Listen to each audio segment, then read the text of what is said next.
everybody. Hey. Hello, everyone. Thank you for joining us. For those of you who may be new, welcome to Living Loved. We're your hosts, Candle and Bari. Yes. So we are here coming in to once again bring you guys a new episode. Yes. Just sharing about different things, all about life and the different journeys and paths that we've taken. Yes. And so our episode today is called What Handbook? And so, just like that. Like, what y'all talking about? What Handbook? So we're going to be just having a little bit of a conversation. So thank you guys for joining us.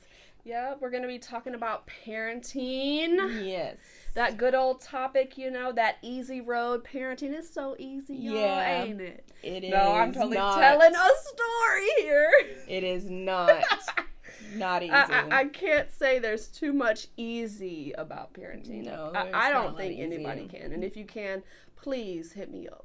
Let us know. And I want to know. I know, honestly, I could say for myself, and I could probably say for a lot of other parents out there, parenting is probably the hardest thing you can do. Absolutely. There is no handbook. None. There is nothing. There's not a roadmap laid out. I don't care what you read on Google, what article, what doctor, what professional, what research study. Those are all nice things, but I'll tell you one thing. When it comes to you and your particular child, home, and situation, anything will go. Parenting is an experience. It's literally something that you have to experience. You can read different things, like if you got a child who has challenges or has some learning disabilities or some kind of special needs. Of course, there are things out there that you can read that will help with that. But in reference to being a parent in general, you have to just figure it out as you go along. Yeah. Period, point blank. You have this person that you're responsible for raising and taking care of and feeding and teaching to be a good person, hopefully a productive person in society. And so it's kind of like, what am I doing? What am I doing? What do I do? Somebody help. There's so many things to navigate through. It's like, it's just, honestly, it's never ending. And I feel like even when your children are adults, oh, yeah. That's a whole nother level right there. Yeah. Whole nother level. I remember when I first had my daughter, I loved being pregnant. No. I was thankful because I had no symptoms with my daughter, like literally none. Girl, you were blessed. Okay, thank you, Jesus. Because the only thing I remember is, of course, when I was a lot bigger, I was uncomfortable. Yeah. But of course, you have a almost 10-pound baby inside of you. You're growing a person. Hello. You're going to be uncomfortable. I didn't have symptoms. I didn't have any of that. So I really enjoyed it. I really enjoyed it, and it was such an experience. I was amazed. I was fascinated that God could make a being inside of my body. Mm-hmm. And even when I remember giving birth, like right when my daughter came out and I held her in my arms, it's literally like you go to this next level in your life, like right at that moment. You love something. You didn't know you could love something that fiercely. You're just like, okay, I'm here. Like, and you're just, here's the new journey. And it's literally like it just opens up. A floodgate. Like I said, opens up a floodgate, y'all. And like, it's exciting, but it's scary. Yeah. It makes you anxious. It's new. It's stressful. It's everything. It's funny. It's like every feeling possibly to be felt. It's like an array of emotions. And as moms, I mean, I'm sure dads have their fair share of struggles. I know dads complain that they kind of get like the back burner of things, and everybody talks about the moms, but people forget about the dads, etc. But I know as a mom, this is called living love. So living love through parenting and learning to accept the things that you've done wrong in parenting, learning to embrace the things that you feel like you're doing right. Right. Not comparing your parenting to somebody else's parenting. Good one.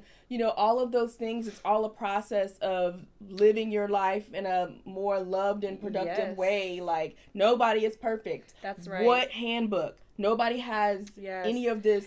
Giving yourself grace, giving your the father grace, for us mothers, and vice versa, giving each other grace and giving other parents grace. Yeah.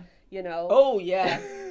That's a big because one. we all are not going to get it right all the time. No. We're going to do stuff like you were saying, like being able to accept the things that, like, or, be enlightened and encouraged by the things you do right. And then, but not guilt trip yourself or others about the things that maybe you didn't do right or you could have done better at. Yeah. Exactly. So we've got a series of just little topics that between the two of us, we're just going to touch on and share on. Yeah, things we think are important. Things we think that are important in reference to parenting and what we've learned along the way, or how we feel, like our perspective. Yep.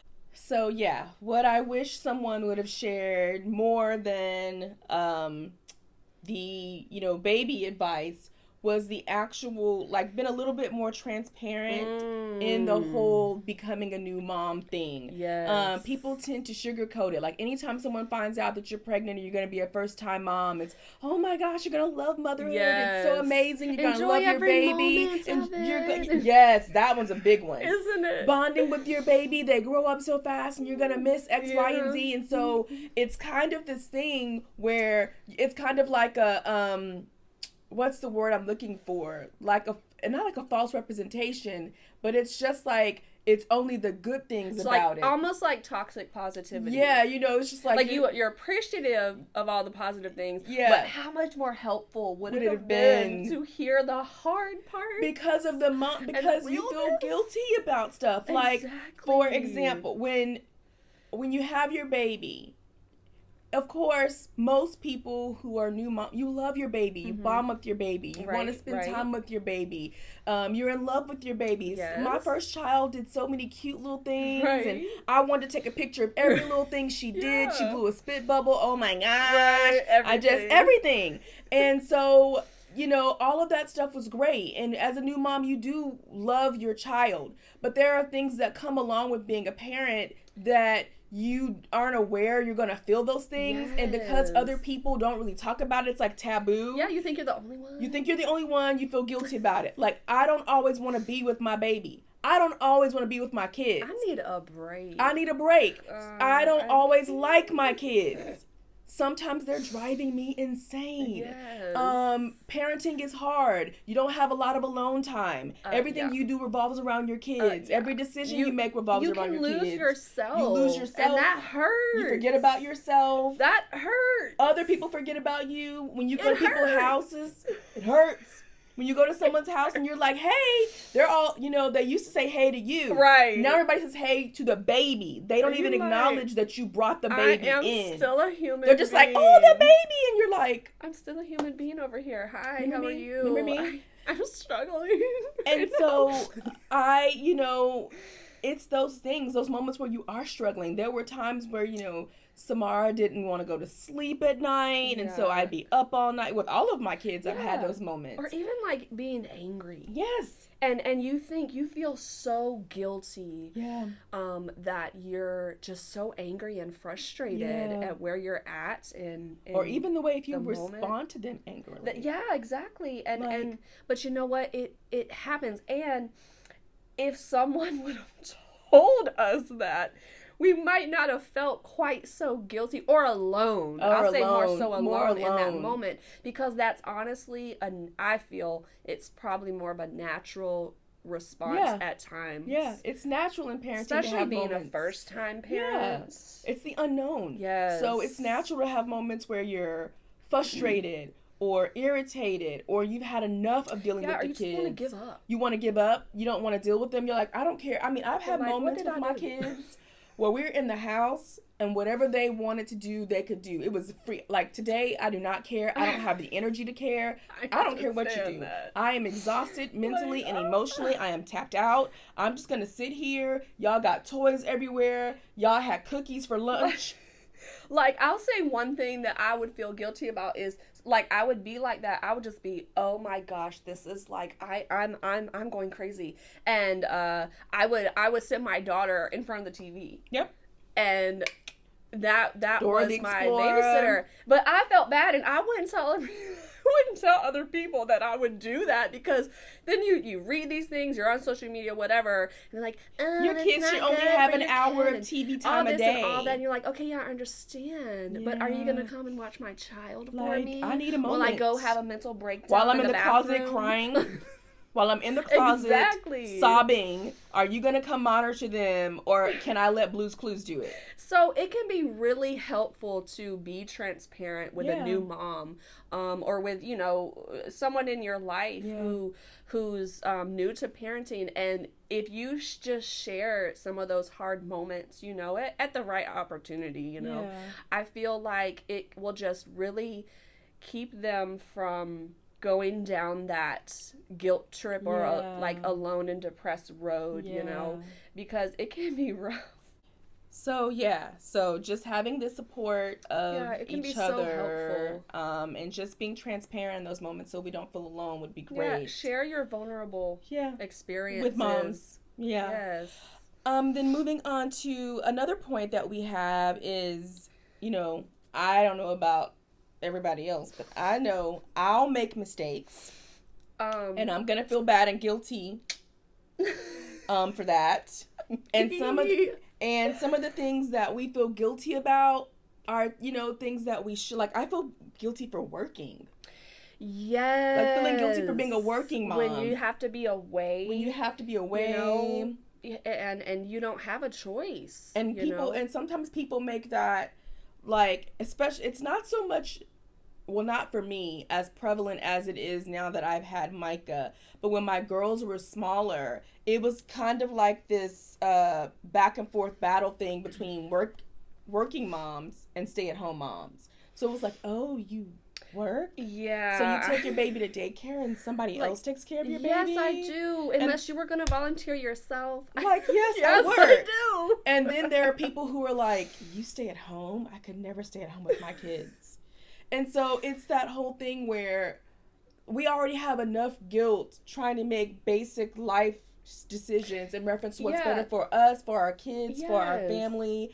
Like, we deal with a lot of mom guilt. Yes. And so we don't really... Oh, my goodness. I wish that as moms or as people in general, we could do a lot more of supporting each other and just, you're making this decision that works for your family. Yeah, and being encouraging, whatever decision that mom has to make or those parents have to make. Yeah. And even if it's something that they want to do, because some people are just very work and goal oriented, career oriented. Yes, career oriented. And even though they have children and they have a new baby, like, they still have their goals. Yeah. And they're still gonna go push that. They're going after it. You know, and they're doing that for their child as well. And they just may not see it like you do, but it doesn't mean that they're wrong because they still go after those things and they still go pursue those things. Some moms do not want to stay at home with their kids. That's just the truth. That's okay. It's just the truth. I've done both. When I was a stay-at-home mom, there were large parts of being a stay-at-home mom that I did enjoy. Yeah. I loved being able to have the time with my kids. We had our days planned out. We had certain things that we did during the time of day.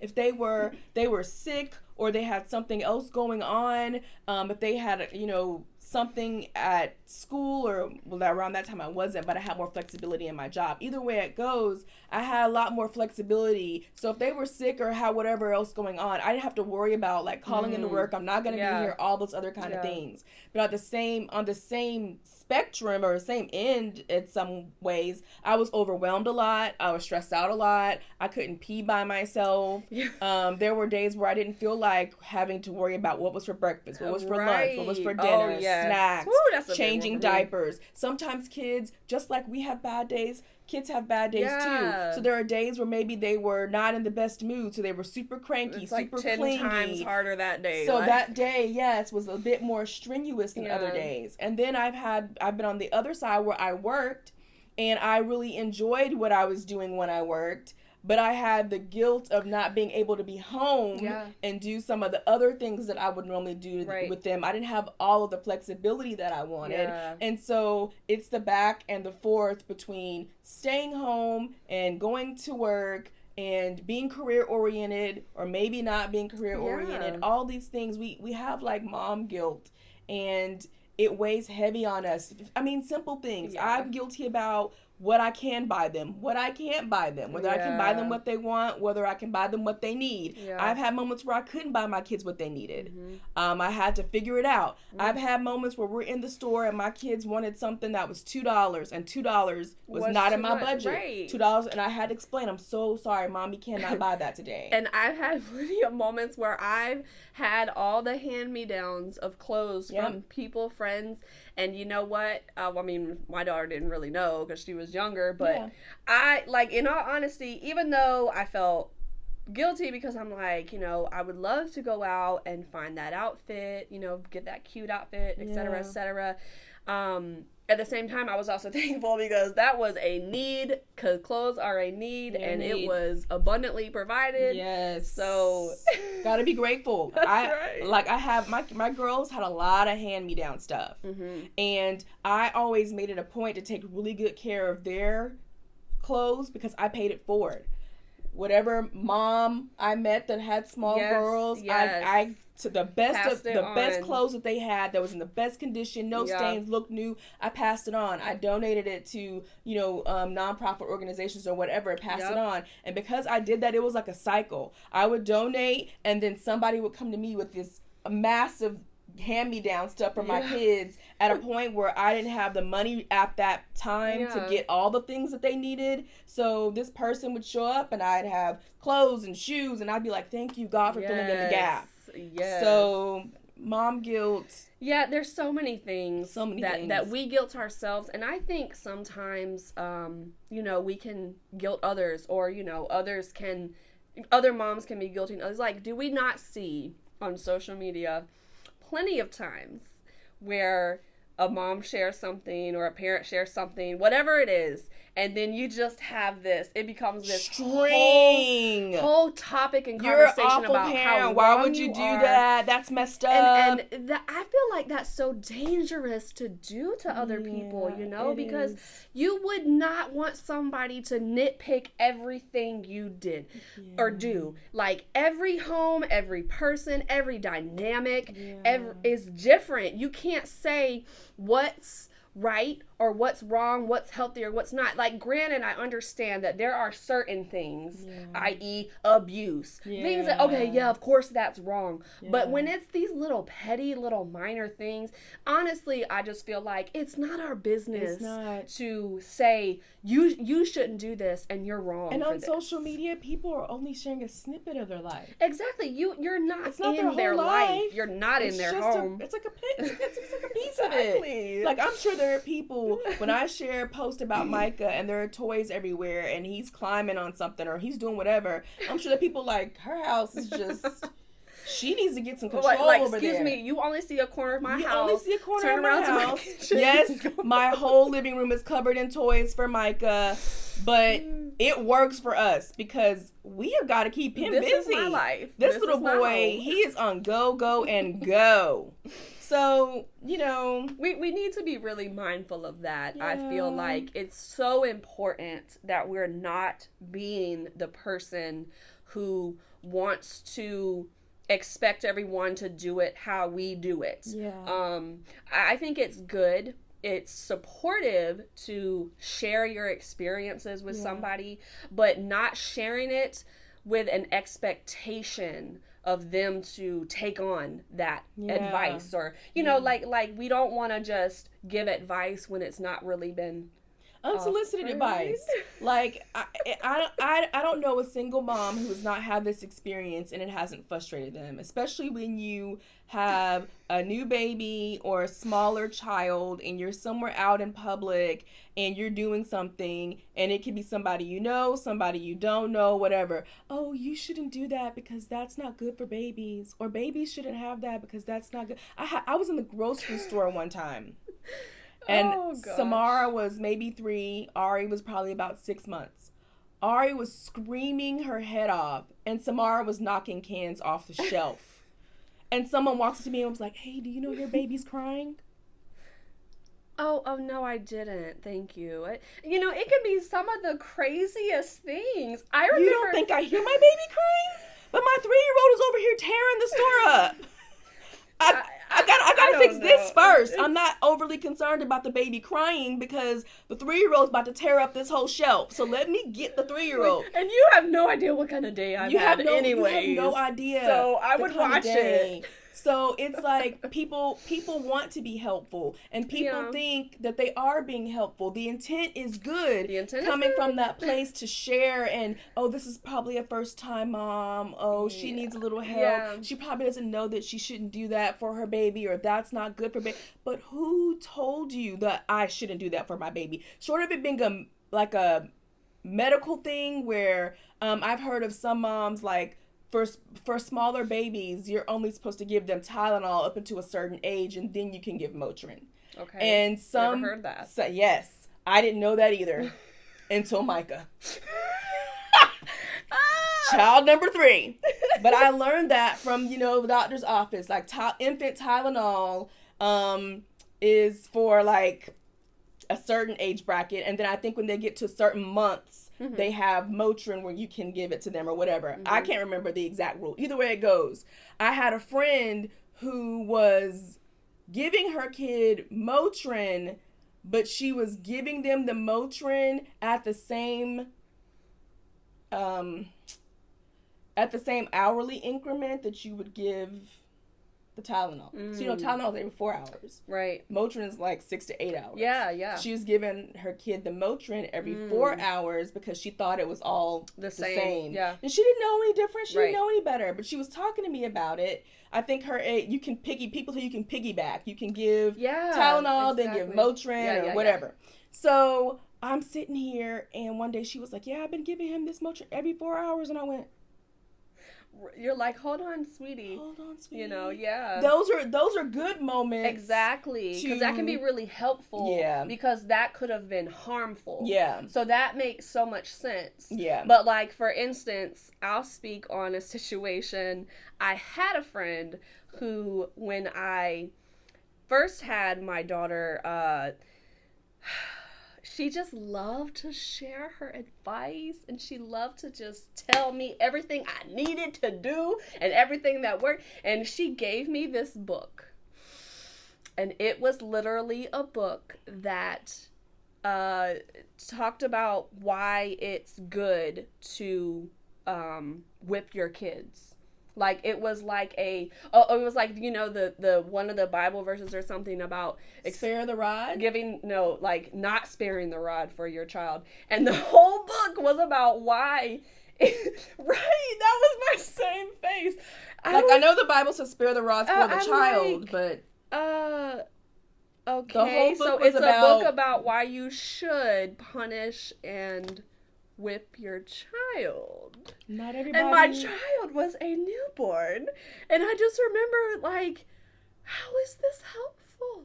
I'm not gonna be whipping my newborn no time soon, so just gonna throw that out there. It was really hard. I will say that experience with that friend was very difficult because she did not agree with my discipline style.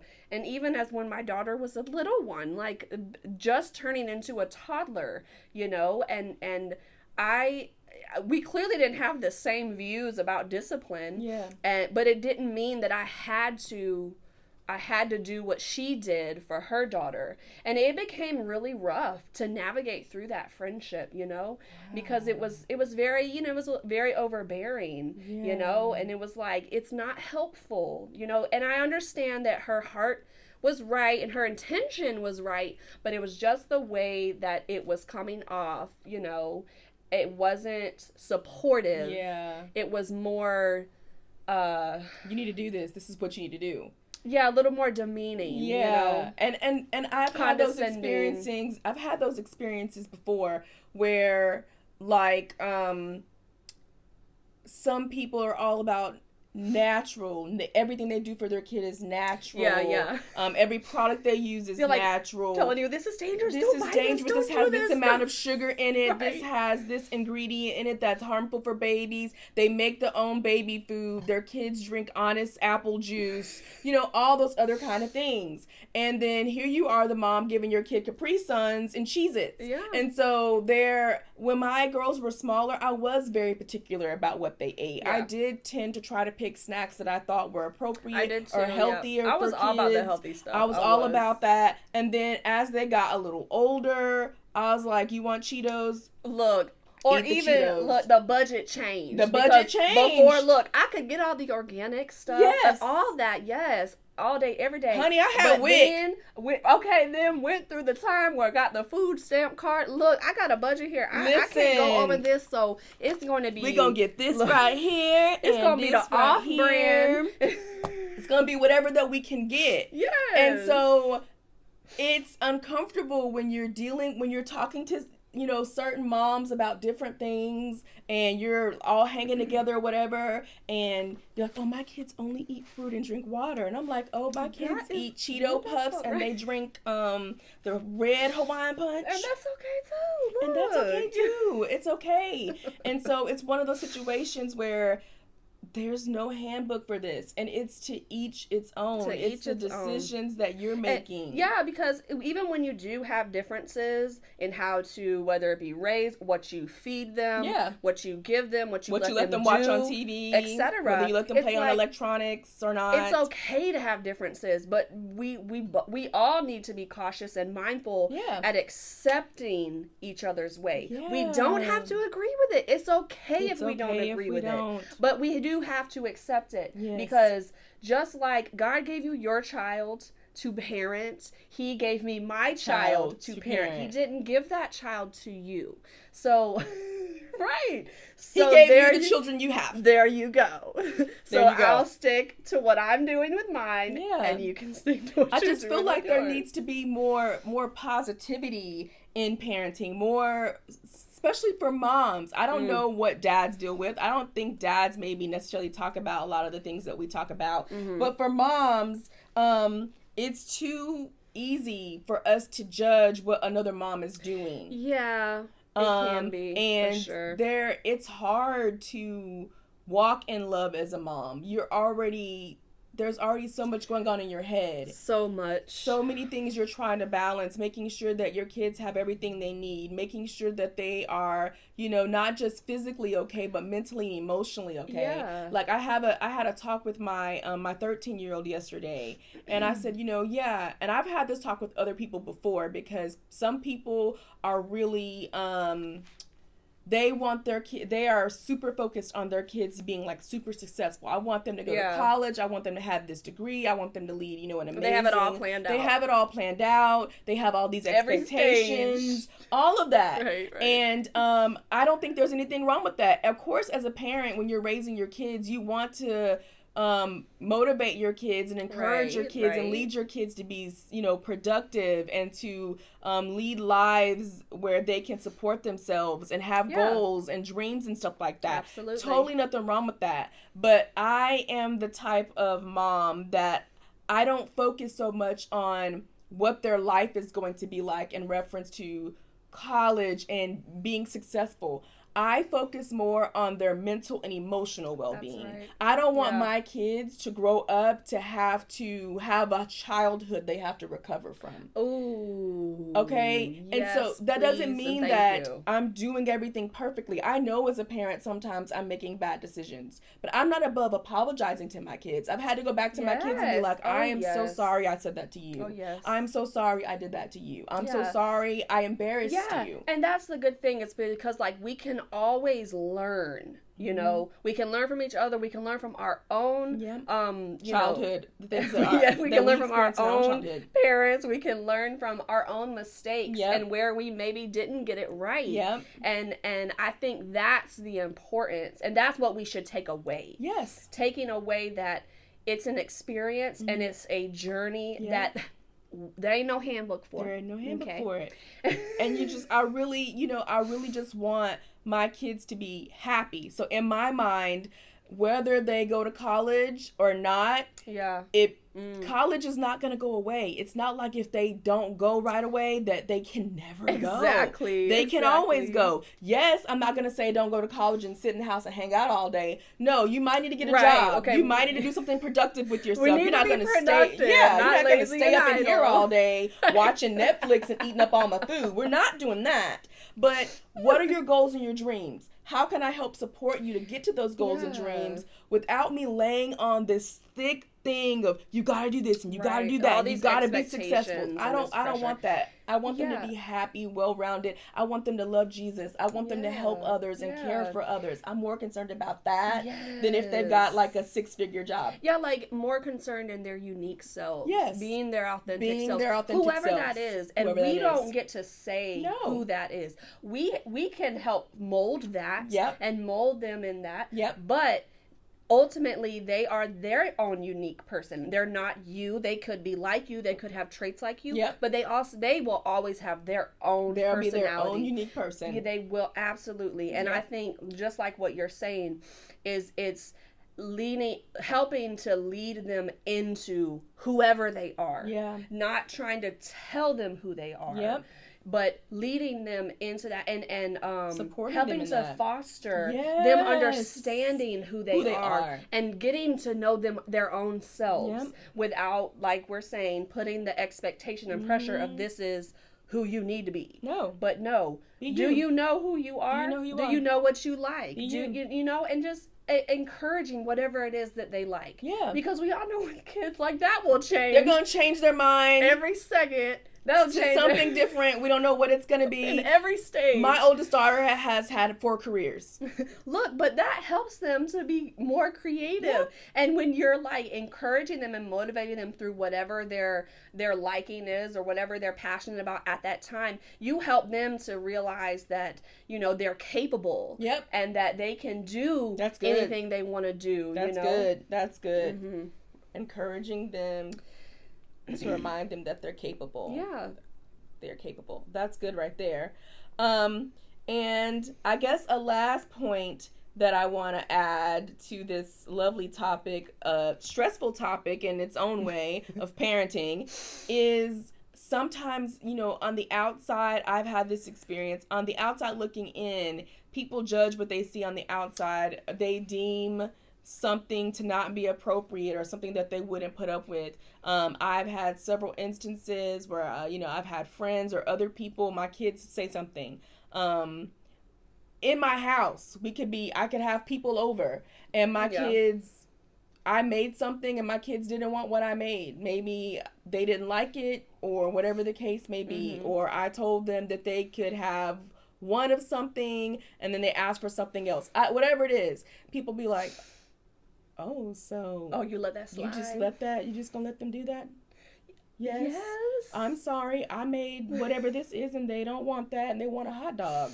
Did you buy the hot dogs and now you're mad because I'm giving them the hot dogs? I don't understand your concern. And that kids have taste buds. Like, don't be so overly concerned about these minor little things. If it's something that's dangerous, okay, if you're concerned with it. But really, if this is what my child did, okay, it's really not your concern. You might feel like, and that's the whole thing, everybody has different perspectives on things. You might feel like what you see, the interaction between me and my child may prove to look like it's disrespectful to you. Like, you wouldn't accept that from your child. You feel like, oh, that's disrespectful, but that's what you wouldn't accept from your child. You are a different parent, and guess what? I know my child better than you know your child. Absolutely. I love my child more than you love my child formed inside of my body. So if you see an interaction and you feel like it's disrespectful, or you feel like, oh, that's not good, or you let like, I've had people, you let Micah talk to you that way. Micah he doesn't say, mommy, may I please? He'd just be like, I want graham cracker. And some people deem that as, he's 3. He's 3. I don't think that's disrespectful. Or if he says, no, I don't want it. Okay. He's 3. He's telling me he don't want it. I don't. And you know, so you saying that, it reminds me of a conversation I had with my friend just the other day. We were talking about this, and it was something that they realized was that, you know, they grew up in a different household. Like, their mom was a lot different with the discipline. Like it was early on, like, look, you gonna know your manners. You gonna say ma'am. You gonna say yes, please. Those are gonna be your first words, and that's how it's gonna be. This is it. And other people don't grow up like that. They weren't raised like that, so they don't raise their kids like that. And it can sometimes be where you're set in your own ways because of either how you were raised or what, how your parents were like or how you are like. But you can't put that on somebody else because, like, especially with the discipline thing, to me, that's like one of the biggest things. Yes. We're all not going to agree on how we discipline our kids. We're all not going to agree on our relationship with our kids. But we also don't have the full picture of that relationship.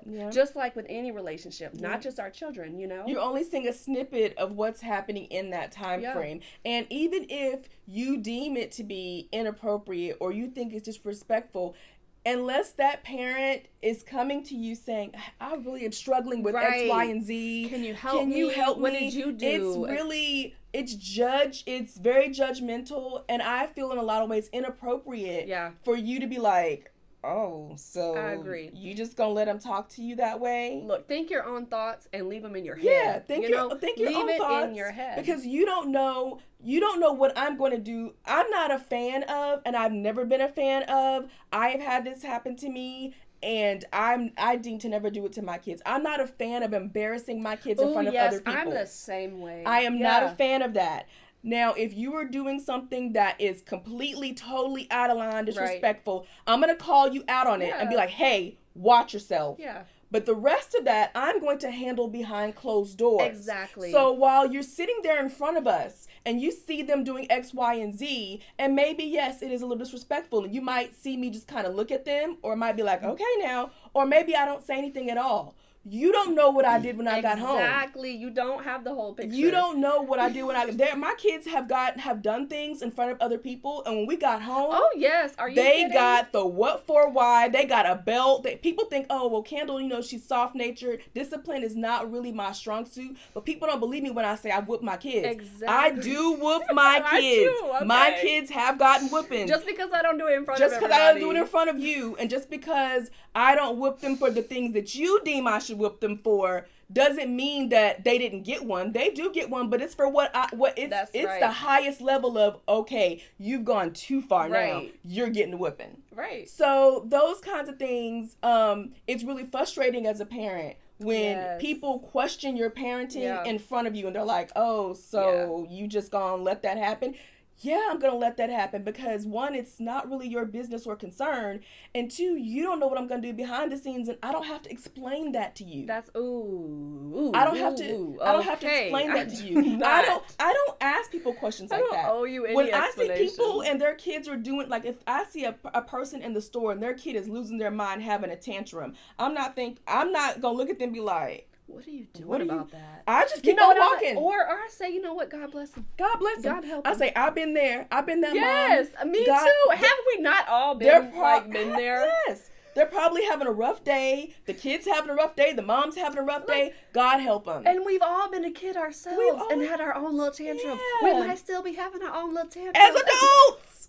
So who are we to get on another parent or child about a tantrum? It's one of those things where it's like, I don't always know that people are aware that they're doing it. Once again, I think sometimes it comes out of a place of wanting to see the best happen for you and your kid. I don't believe it's always malicious intent associated with it. No, I don't think a lot of the times it's not. But I don't think they realize. I don't think people realize. And sometimes we may not realize that it is not coming out right. No, and we're causing other people guilt and stress, and then we're questioning. We already have enough questioning of our parenting skills and the things that we're doing right or wrong. And that's not making it easier. That's not making it any easier when you have people, you say something or do something and they're looking at you funny or they're asking you questions or what.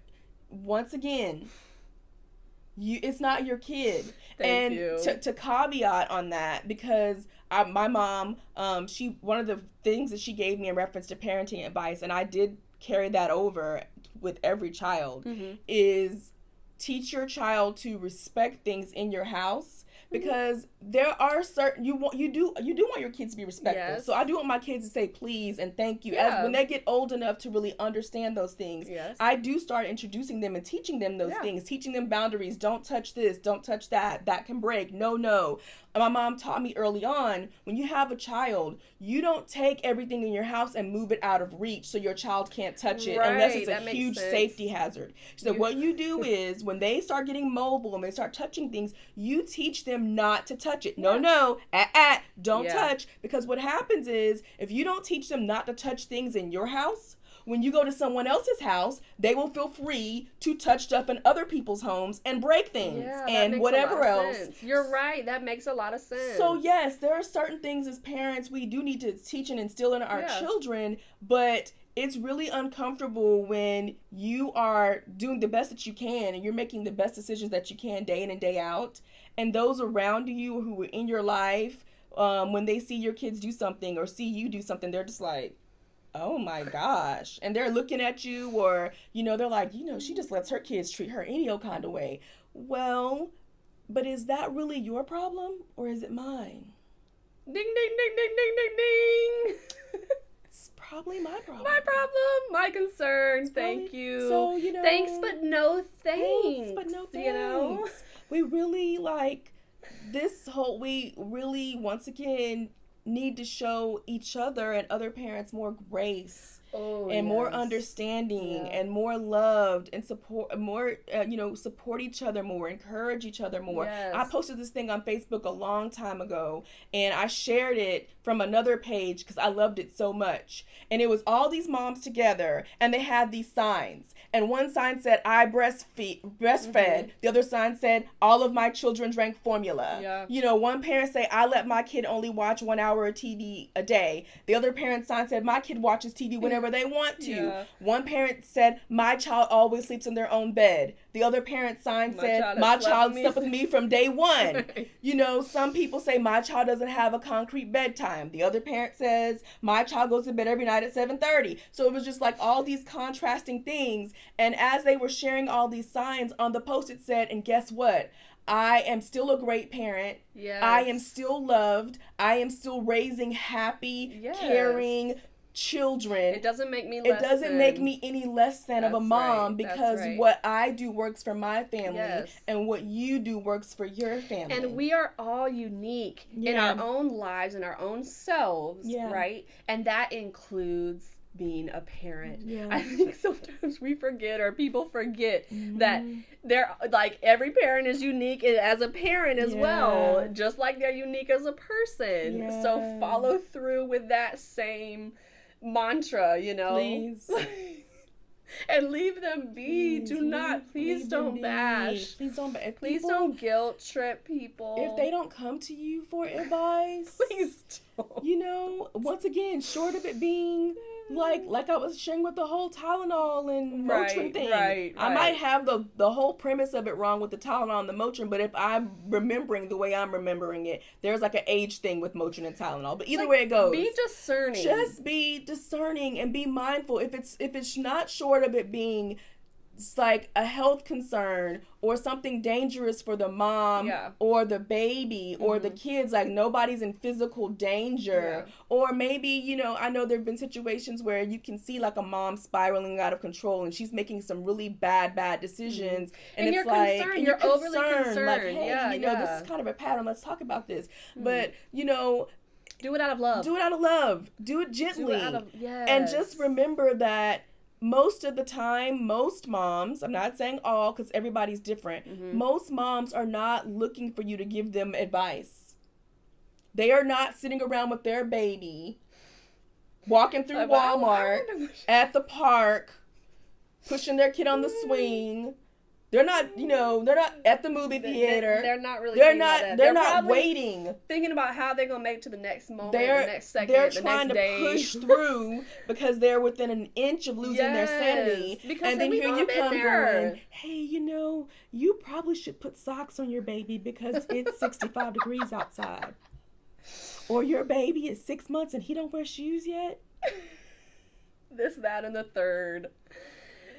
Why does your baby always have on sweats? Because he's fat and sweats are comfortable. Just leave them just be. Just leave them be. So, just help encourage them along. Yes. We all need to be encouraged. We all need to be encouraged. We all need to be shown a little love. Yes. Especially moms. Oh, yes. Parents. Yes. We need all the grace. All the grace that we can get. So we've come to that part of the episode where we share our living love takeaway. LLTs, it's the LLTs. You know I had to make a song. We need to get a theme song for LLTs all together, man. Really, I'm telling you, just like insert it in the episode. Okay, right on the list. Takeaway next. My LLT was when Bari said when you are allowing your kids to make those different decisions, you know, whether it be about what they like, what they don't like, who they are, who they aren't. You are encouraging them to be capable, that they're capable. Yeah. You're reminding them that, you tried this, maybe it didn't work. You want to try something else. You know now that you're capable of whatever you're putting your mind to because you tried it here, you tried it there. Even if the idea isn't even great. Yeah. Don't disclose right that to them. Let them find it out so they can explore. Yeah, so they can gain confidence, you know, and not be hesitant later on in life as an adult. Yeah. So my LLT was really the first thing that you said that we started talking about was that the one thing that you wished that people would have shared with you and told you was the vulnerable parts and being more transparent about the hardships of parenting. It really can save us and save these new parents from being depressed and feeling so alone in their journey. Like, I suck as a mom because I don't want to be with this baby today. No, you don't. Honey, every mom has those moments. They'd be like, somebody please come get these kids. Anybody. It's okay. I'll meet you outside. It's okay if you want to give up. It's okay if you feel completely insane and you want to check into a mental hospital. Yes. It's okay. Like, that happens. It does. It's all right. It does. And sometimes, you know, I realize, you know, hindsight is 20/20. Sometimes some of the things that you're feeling could be postpartum depression. Yeah. So those are things to also be aware of. Yes. I believe that I had postpartum depression after Micah. I didn't recognize it until much later. But I was blue. I was sad a lot after I had him. Yeah. And so those are things to take into accountability. Right. If it's like excessive and you're feeling other feelings like you just want to harm your baby, then of course naturally that's different. Of course. But we all have moments as moms where we're just like so overwhelmed. So over it. So overwhelmed and I'm done. So those vulnerable things that we share can really, really help speak into somebody's life and speak into their parenthood and their journey. So important. Through being a parent.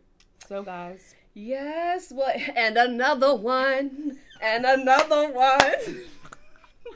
And another one, guys. I love that. I love that so much. I just love, I love living love. I do. It's so special. Therapeutic. It will always be special. Yeah. It will always hold a special place in my heart. And, absolutely. We just enjoy this so much. And we want to share that we are officially on YouTube now. We have our YouTube channel set up, Living Loved Podcast. And this episode will actually be on YouTube. Yes, so you can see us talking about it. Yes, you can actually have a visual of us recording our episodes, as silly as I or we can possibly be. Maybe get a good laugh. Yes, but definitely the facial expressions. I make a lot of them. I do not apologize. It's just my face. Look. Definitely go check that out. Yes. And share it. And hey, also another thing, if you're listening to us on a podcast platform, leave us a review or rate our podcast. Please. We would so appreciate that, guys. Please, guys. We want to know what you think, as always. Yes. We want to know your LLTs. Yes. Share those with us. Share your parenting experiences with us, Absolutely. We love to hear that stuff. We want to hear from you guys. Like, really, really, we do. We learned recently, we've known for a while now, but we still keep checking, and we check our stats.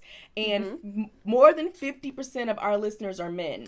Yes. And so we were floored to learn that because we really thought that this topic and the things that we talk about, the array of things that we talk about, would more lean towards the female population. But we are so honored and so excited that men are actually listening into our podcast and apparently enjoy it because they're coming back every week to listen. So thank you guys. Kudos to you. But listen, we want to know how to connect with you guys more. We want to know what men like. What is it that will help you guys be more engaging and connecting with us on social media, sharing, all of that. So guys, hit us up. Email us at livinglovepodcast@gmail.com and let us know some things that, you know, you men would enjoy conversating about that will get you more engaged on social media and interacting with us. I mean, maybe you're just listening because you like what we're saying and emotionally you connect to it, and that's great. Let us know. But we really want to interact with our audience more, so